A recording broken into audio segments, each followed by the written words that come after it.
30 शाळा आणि 3 कोटी 30303 हे मिशन नेमकं काय आहे? हे मिशन नेमकं उलगडून तू आमच्या प्रेक्षकांसाठी काय सांगशील? तर आयडिया अशी होती की माझी जी बेसिक रिसर्च होती आणि माझं ते ऑब्झर्वेशन होतं about education system in Maharashtra, ते एवढं न्यूट्रलही नव्हतं आणि एवढं पॉझिटिव्हनी होतं आणि एवढं नेगेटिव्ह पण नव्हतं.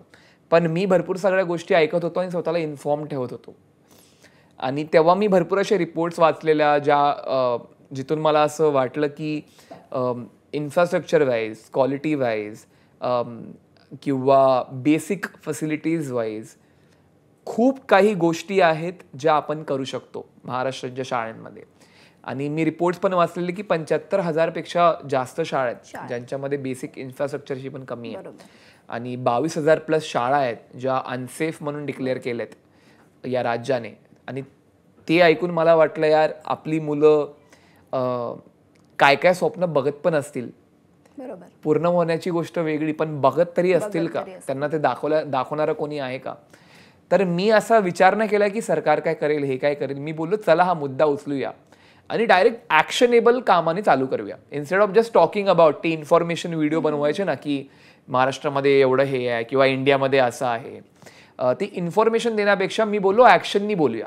मग आम्ही ॲक्शनेबल टास्क घेऊन हा मिशन घेतला, जेणेकरून आम्ही 30 शाळांपासून चालू करू. त्या 30 शाळांना 30 दिवस भेट देऊ, ते पण माझ्या स्कूटीनी सकुनी.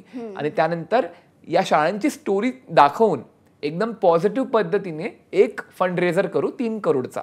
आणि 3 करोड हा आकडा माझ्या डोक्यामध्ये खूप रँडमली आला, कारण ते चांगलं ऐकायला वाटत होतं. 30303 जेनझी. तर बोललो असं काहीतरी करूया.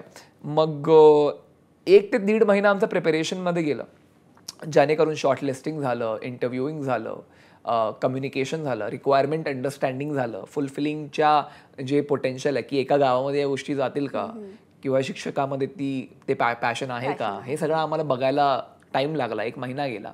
आणि मग प्लॉटिंग केली की असं असं इकडे इकडे जाणार, मग इकडून तिकडे जाणार, हा तालुका तो तालुका. मग अशी प्लॉटिंग केली 1 महिना आणि मग 1 महिन्यानंतर आम्ही सुरुवात केली.